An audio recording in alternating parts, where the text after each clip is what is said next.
This is obviously a U.S. election like no other, in the middle of a pandemic. More Americans will vote by mail than ever before. Democrats are nervous about what they're seeing in Florida, Georgia, and North Carolina. This does not look like it's going to be a quick, decisive night. It's going to take, 2 or 3 days before we get the results here in the city of Philadelphia.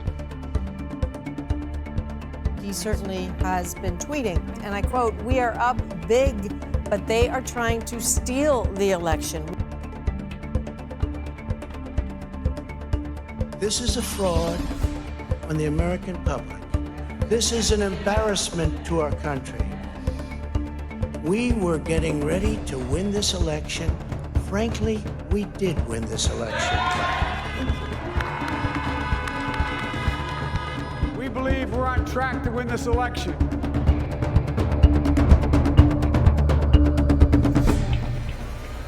Hello and welcome to the Suzanne Atwell Show. Thank you for joining us. This episode is about voting rights, voting wrongs, and what's at stake. It's being recorded 1 week before Election Day, a moment of great uncertainty and concern. Our focus is local. Sarasota County Supervisor of Elections Ron Turner talks about what voters can expect when they cast their ballot.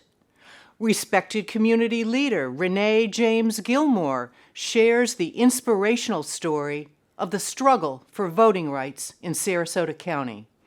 And political science professor Frank Alcock provides a sobering perspective on the erosion of public confidence in the election process. Just over 447,000 people live in Sarasota County. That is a 3% increase from 2020. That year, there were 341,000 registered voters in the county. The majority, 145,000, were Republicans, 106,000 were Democrats. Flash forward to 2022, and there's quite a change. There are now 154,000 registered Republicans. Democrats dropped to 100,000. That's a lot of numbers. So what's the bottom line? Bad news for the Democrats in Sarasota County. The state of Florida's getting redder. And the headline from Tallahassee, sweeping election reform. Florida SB90 is now law. It adds new registration requirements, it limits vote by mail access, and it adds in-person monitoring of drop boxes. Critics of the bill argue it restricts seniors and minorities. Proponents say it improves security. We turn to the Supervisor of Elections, Ron Turner, starting with the impact of Hurricane Ian. For us, we've lost 2 Election Day polling locations, and we'll be notifying those voters, one in Northport and one in the Venice area. And voters will have been notified by mail. And then at the former locations, we will have information on Election Day. So if they show up there, maps and hopefully personnel there to direct them to the new locations. A concern is identification when we vote. How's that going? So, identification, Florida has 12 forms of ID, right? So it's picture signature ID. Most people use their Florida driver license or Florida identification card, but that's not the only form of photo signature ID. There's a whole list under Florida law that we have when an individual shows up to vote in person or, during early voting or Election Day. So if there are any issues with that, we can certainly work through that with someone who may have lost their identification, say, during Ian. If we can't, that individual would vote a provisional ballot if they didn't have their ID to produce. And then we would look at that provisional ballot. The canvassing board made up of a county judge, myself, and a county commissioner, an alternate for the county commissioner, or substitute for them. The three of us would look at those provisional ballots, and if someone didn't have an ID, we potentially could take this provisional ballot and count it as well. So there are ways to work with individual voters and with individual circumstances to try to make sure that everyone has their voice heard, right, is able to cast a ballot, at the same time while making sure that the election integrity and security are intact. So we balance those things, even during a situation like this where you have a major hurricane. How have the changes in district maps affected all this? Well, it's interesting because voters, I think, often think that there's just one ballot, right? You're thinking top of the ticket, President of the United States, or in this case, you're thinking U.S. Senate or governor. Even governor's not at the top. Actually, the federal offices are, but I think there's a lot of attention in a midterm election to the governor's race. So I often think of that. But, Suzanne, you and I do not have the same ballot styles in this general election. I live a little further away from you. My guess is you and I are in a different county commission district, potentially different state house district. So that would mean that your ballot and my ballot are going to look differently. Say if you're in the city of Sarasota, city of Venice, or city of Northport, you're going to have those city commission races and questions from those respective municipalities on the ballot. Where I live in the unincorporated part of the county, I don't have those questions or candidates on my ballot. So we do not all get the same ballots countywide. We have individual and unique ballots, and there are a lot of different ballot styles. So when you talk about those districts, it impacts those ballots and making sure that Suzanne gets Suzanne's ballot that she's supposed to get based on where your residential address is. So that's why it's important that voters keep their addresses current with us where they live. And that's how our ballots are based, because that's who your representative is, right? Whether it's county commission or city commission potentially, or state house. I mean, those sorts of things. And the other thing I would say about this ballot is it's a long ballot. I was just going to say that. Yeah, so there's 2 pages, 17 inches long, right? Front and back. So in parts of the county, like in Venice, it's going to go to the back of the second 17-inch page. So like 4 sides. Some other areas, it may just be 3 sides. The city of Venice has 15 questions on the ballot. Sarasota County has 4 questions for everyone in the county. So there's state questions, county questions.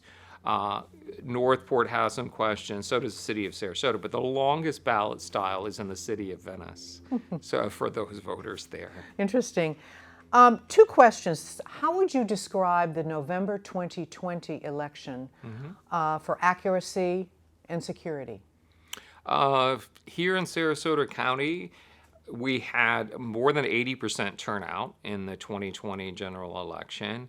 And I would say that it was a great election. You know, listen, I tell people, is the supervisor election, am I run term, am I perfect? No. Is our, staff and team perfect? No. But we do follow the law closely, and we do everything that we can to make sure that we're serving the voters of Sarasota County to the best of our ability. That election in Sarasota County was a great election. Again, more than 80% of voters turned out. We were able to do it with, under the pandemic circumstances at the time. And so certainly an increase in vote by mail. Again, a long ballot, 2 17-inch pages, a large turnout. So the community worked with us. And in fact, the voters in the community stepped up to help us. And this was a county-wide, community-wide effort, because it's not just about the supervisor of elections. I'm just the custodian of the elections process, but this is your election, the voters' election here, and it takes a team and all of us, hundreds of thousands of us, to do this countywide. What impact do you think that the elimination of ballot harvesting and drop boxes have on this November's election? So the way that our in-person vote by mail return works in Sarasota County is pretty much the same as it was in 2020, right? So we always have had with our, now they were called drop boxes then. Now they're called secure ballot intake stations. Same physical container, but in Sarasota County, those containers were never just outside 24 hours a day with a security camera or something like that. We never had that. In fact, when we manufactured our containers for the 2020 election cycle, they were built with casters on them. So our personnel roll them out. They stand with them. Right now, we have 2 people that stand with each of those. They're wearing a blue elections official vest, reflective. They flank the secure ballot intake station. They greet every voter that comes up. They ask them if they've signed their ballot envelope. They remind them. They thank them for voting. You know, all those things. Answer their questions, because a lot of times they have questions, right? So they're great greeters for the process. But for us, truly, for the most part, it hasn't changed that much, because we were already pretty much doing it this way in 2020. Okay. Thank you so much for joining me. I appreciate it, Suzanne, and thanks for helping us get the word and message out about the importance of voting. And again, I would just remind voters, it's a long ballot. Be prepared. Use your sample ballot. Mark that sample ballot. Take it with you to vote early or in person on Election Day. Do not wait till the last minute to decide what method you're going to use to vote in this election, or who you're going to vote for, or what you're going to vote for. Great, wise words. Thank you so much, Thank you, Ron. Suzanne. Thank you. So here we are on the eve of election 2022. But to understand how we got here, you have to know the story of Dr. Edward James versus the City of Sarasota. And there is no one better to tell that story than his daughter, Renee James Gilmore. It was a story that was many, many years in the making. So the lawsuit was filed in 1979. But there was a lot leading up to that. And the lawsuit took the position, or it was the position of the plaintiffs, that the way we were holding in the city of Sarasota, the way the at-large elections were being held, it prevented or it violated the Civil Rights Act of 1965. Because minorities, in this case particularly black people, didn't have the opportunity to really have their voices heard using that at-large system. Clearly, the numbers just worked against one. Proof of that, the plaintiff's position was, there had been some 11 elections held before 1979 in which seven black folks had run. None of them were able to win in 11 different elections. So that was the evidence that the system itself, to use the common term today, was rigged. It was just not possible to win. So there was enough evidence for that. So my dad really he really was quite a strategist, and it was his idea to sue the city of Sarasota. It was different because, you know, we were, in 1979, we were still in quite a time where, you know, it was very much a stronghold of power, and people having the power were not willing to give it up, right? And so a whole system was built on the way things always have been. And the way things always have been had always held people of color at a disadvantage in terms of having their voices heard. So it actually was my father who organized this effort. He had along with him Fred Jackson, who at that point in time was running the black newspaper here. I say the black newspaper, the newspaper that was dedicated to having black voices heard. Also Sheila Sanders and John Rivers. Who many people will know of John River Street. He had also been the president of the NAACP. So these individuals came together and filed the suit against the city. Long story short is, by the time it was settled, it wasn't settled until 1985. But here's what was interesting as I look back on it. So the plaintiffs filed a lawsuit.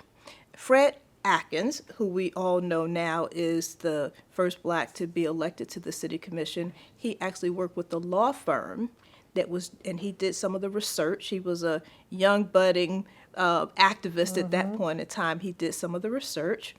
And between the research, between bringing forth all of the evidence and building this case, it was 1985. So between 1979 and 1985 before all of this was resolved. Here we are now with these single-member districts, and for whatever reason, it seems that there's always an effort to undo that.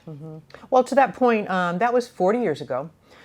Jump forward now to 2022. In March this year, Sarasota County Commissioners tried to eliminate district representation. So how would that have impacted people of color if that hadn't happened? Well, we would be back to where we were before, the same dilution of having one's voice heard. And I think that the citizens, not just black citizens, but I think citizens generally got that, you know, in terms of we want to be able to not only have our voices heard, but have somebody we can go to and say, I'm holding you responsible. Because as we know, when everybody's in charge, nobody's in charge. When everybody's responsible, nobody's responsible. And this election that could be affected. There could be there could be representation by an African American. There's a lot of history here. But I really do believe that every single election is the election that counts. And this one counts perhaps more than any other one, because now it's not hyperbole to say that we are really talking now about freedoms that are 40 years ago we were talking about. This conversation, I would dare say, has not changed. You know, when my great-grandmother was leading the wade-ins, taking, you know, people from the Newtown area down to the beaches to say, we're paying taxes, we're working for the place that we live, yet we can't live and enjoy in these same places, right? Same kind of conversations. The same amount of weightiness applies to these elections that face us right now. Final question. Your late father, Dr. Ed James, fought for civil rights in the 60s. He sued Sarasota and won district representation. If he was producing Black Almanac this week and the topic was Florida election laws, what would he say? What would he think? Would he think we're sliding back? That voting rights that he fought for were all for naught? He definitely would see that we were sliding back. He would never say that any of the work that has been done is all for naught. You know, tides turn, freedom is not free, things change, and you have to be ever vigilant about the freedoms that one has because they can be slipped away with one single election. A tide can change, and so you always have to be vigilant. I would dare say that my father would say at this point in time, I can't believe we're having the same conversation all over again, but the conversation will be had. We're not afraid to have it, and you need to be involved. That's what he would say. Very wise words, Renee. Thank you and your family for reminding us that freedom requires constant vigilance. Our next guest knows how true that is. He brings the knowledge of an academic and the passion of a patriot to our conversation. A friend and frequent guest of this show, Professor Frank Alcock. I'm going to start with the Florida voting rights and the new restrictions that DeSantis signed into law last April. Give us a lesson on what has happened. The Elections Integrity Act. It's a big bill that I think that'll have some impact. There are a number of components to it. We can talk about a few of them. The intent, what is he trying to do? Do we need more integrity on our elections in Florida?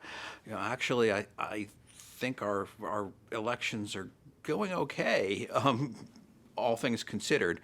This is not necessarily a crisis area for the state of Florida. So why is Governor DeSantis, why was this so important to him?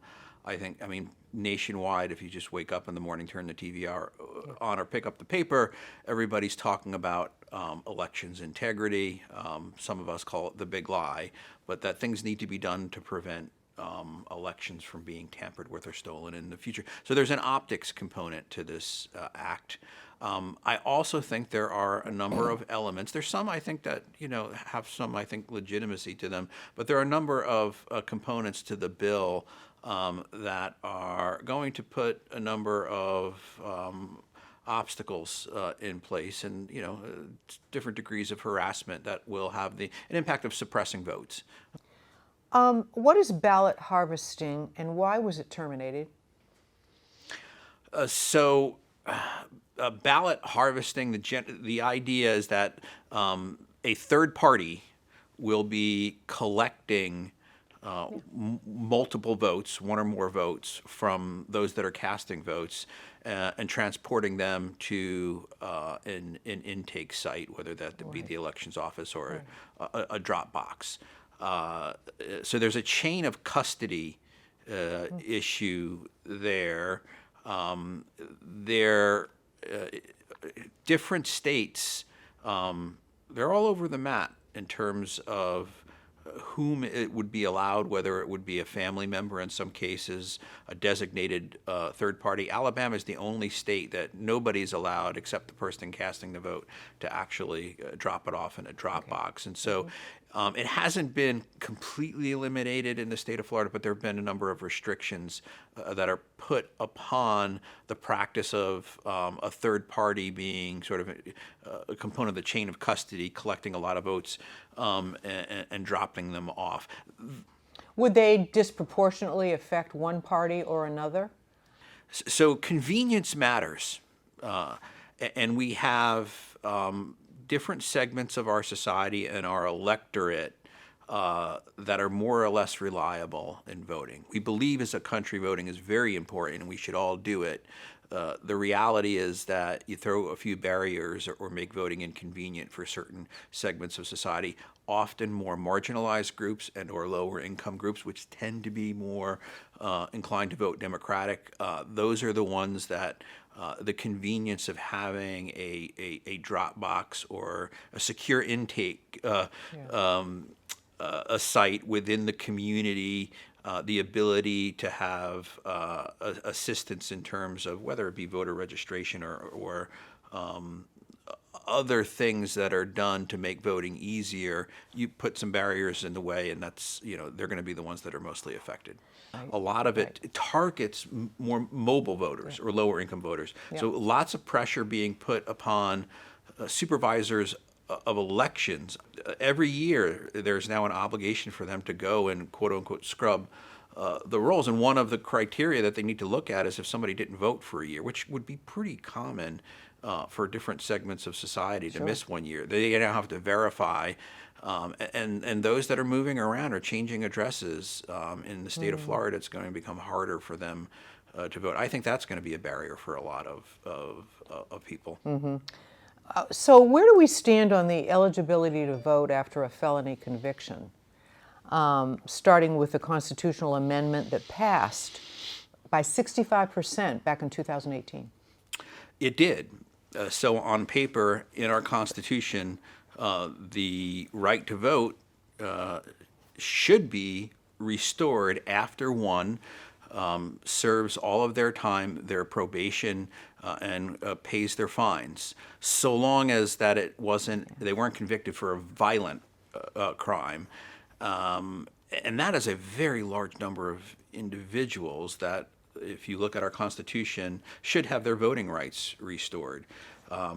This citizens' initiative and change to the Constitution has been thwarted to a great degree by both the legislature and the governor, interpreting the fines and fees component in a way which is a bit cumbersome and confusing, and I think leaving that, we've spoken about this before, the confusion there deliberately.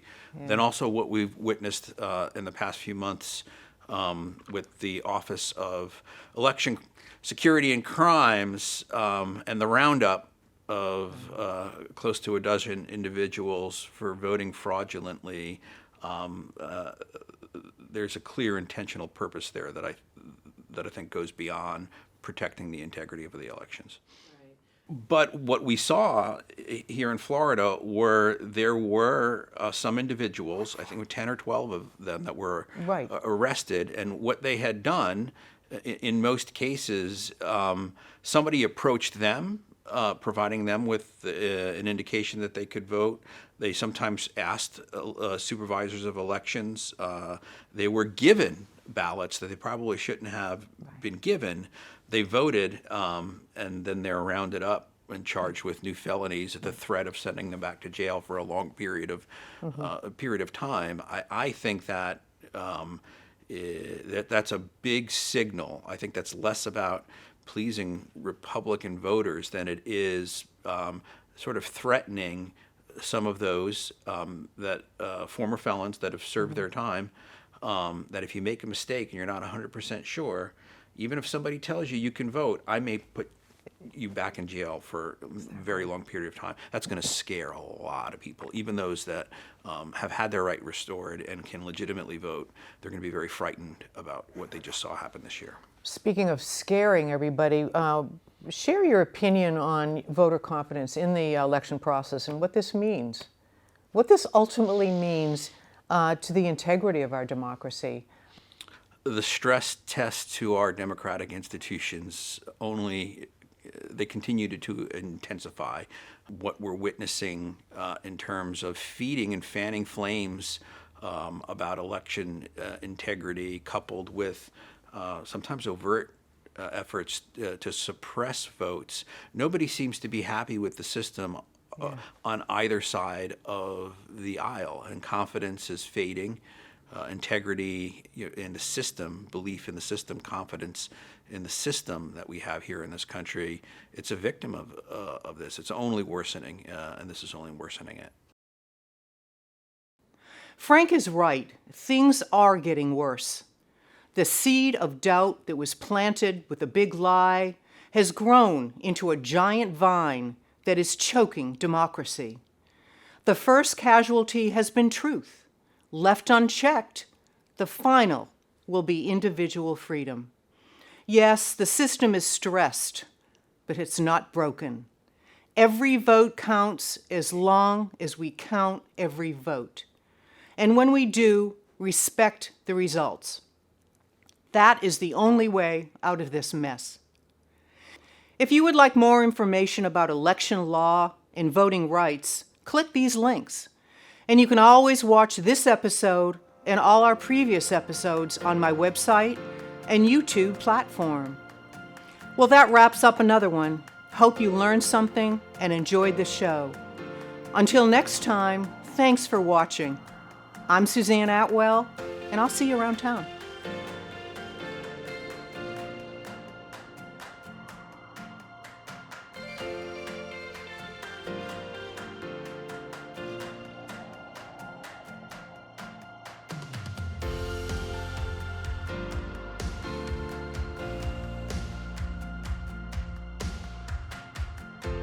Atwell Media is a registered, not-for-profit 501c3.